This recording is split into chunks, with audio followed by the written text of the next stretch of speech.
Hello, welcome back.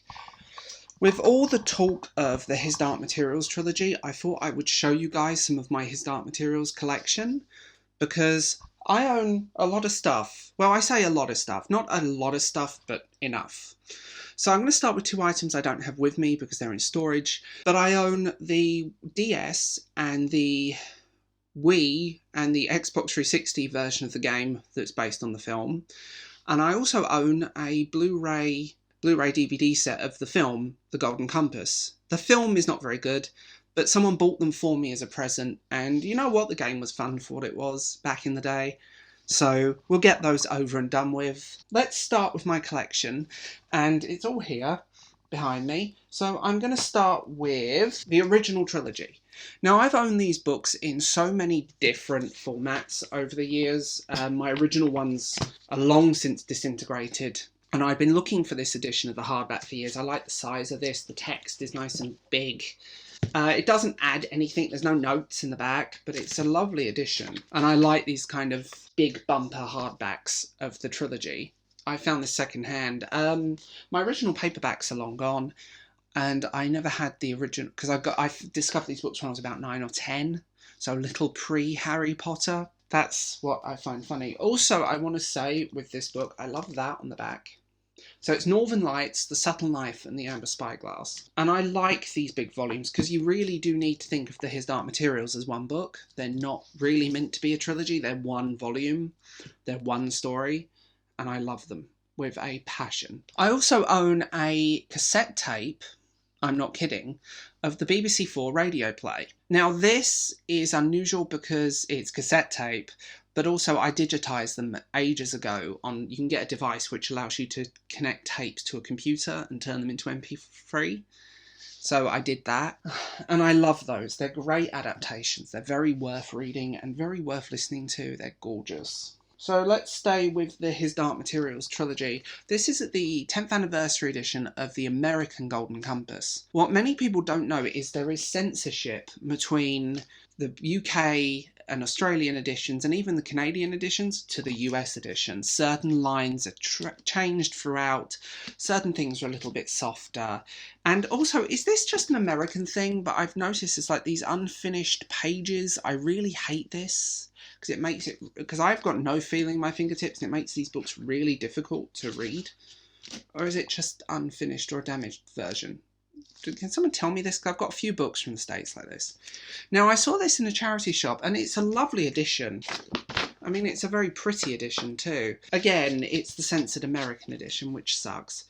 But in the back, it's got, I love these, just little Jordan College notes and things throughout, and a little bit of information and some letters, so you get a little extra in the back, which I thought was really sweet, and that's why I picked it up. It was like 50p.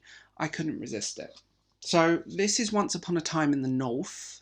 This is set long before them, and it's about Lee and Yorick, and it all takes place up in Svalbard in the North Pole, and this race up there. It's a short little book, but the very typical, very pretty little woodcut prints dotted around and throughout, which I love.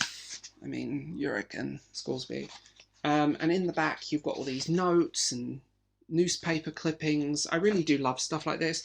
And they also put a board game in it. So you get these pieces. I've never played the board game because I don't want to ruin the book. But, I mean that is gorgeous in itself. So, I mean, I do love stuff like that, full stop. I always have done, always will. Lyra's Oxford. Now, this takes place after the His Dark Materials. Lyra is a little bit older, and for some unknown reason, I have a pressed ivy leaf in this. This is a gorgeous little book. Very simple, nice little story. It's more like a fairy tale. Basically, she ends up finding a demon, and she thinks, well, I won't give the story away, but she ends up finding this demon, a witch's demon, and it all goes from there. In the back again, you have a postcard from Oxford, and these are actually places from the books. So you have the bench in the Botanical Gardens, if you know the end of the trilogy. You have where Mary works. You've got the streets, you've got the houses, and throughout. And again, you've got these lovely little notes and these little bits at the back of the books, which I really like this when they go their extra mile. And it's written on the postcard there. So I really do love it when they do that. You also, in the back, have a map of Oxfordshire, or Lyra's version, with some beautiful old-fashioned adverts, and a map of Lyra's Oxford itself, which I really want in a frame, by the way. I want a big version of this as a poster, and I might get that made at some point in the future. So let's move into some other stuff. Now, this I got recently, actually, well, last year, on the 13th of the 10th, 2018, at the Ecclesbourne Valley Railway. So I've used the ticket as a thing. It's a gala event. If you've never been to Ecclesbourne, I'd recommend it. Basically, this is a science behind the His Dark Materials. It's aimed at older children, but it's actually interesting itself because it breaks down the science behind the His Dark Materials in a really easy to digest way. And it's a nice little side note, and it talks about everything from metaphysics to the origin of the universe, the dark matter itself, in a nice, easy way. And it's got an introduction by Philip Pullman too. I would recommend this if you're into the series. This is a very well-worn, very old book of mine that still has the Waterstones receipt in it somewhere from when I got it. Now, this is basically a guide to the His Dark Materials. It's a really in-depth, it's like a reference book. Oh yeah, there it is. Waterstones receipt. Faded. I can tell it's Waterstones. I can't tell you when I got it though. And it's a breakdown. Every character, every demon, the rules of the world, a little bit of science, currency. It's literally a reference book for the entire thing. It's also got some info from Philip Pullman in there too. He recommended this. I think he worked with them. I don't know if this book is still available, but I'd like to track down a new edition, and I've not seen one anywhere. But I really would. I mean, it's got everything in it. And it's a nice way of breaking it down. And it's a really nice reference book as well. And it gives you an idea of the history of Lyra's world and other worlds too. My only piece of film memorabilia. So this has been through the wars because it was damaged when I moved. And this, I do love the artwork. I will say that. I think this is worth it just for like the art prints and the things in it.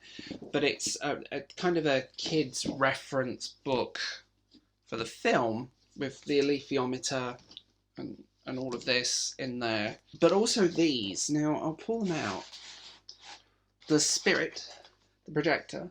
This is a direct reference more to the book and the film, where it has these round things that project the image.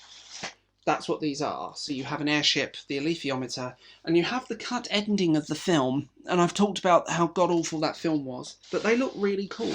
And it's a kid's thing, but it was bought for me as a Christmas present by someone, and you know, it's a nice thing to have.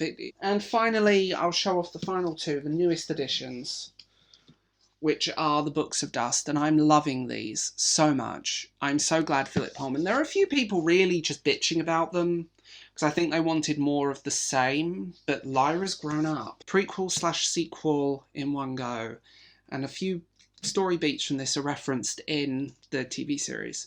So that is my His Dark Materials collection. And it's funny, really, because I'm like, I mean, I know a lot of people collect Harry Potter merch, and I wish there was more stuff for His Dark Materials, because I love Potter, but His Dark Materials is just that little bit better. Bye, guys.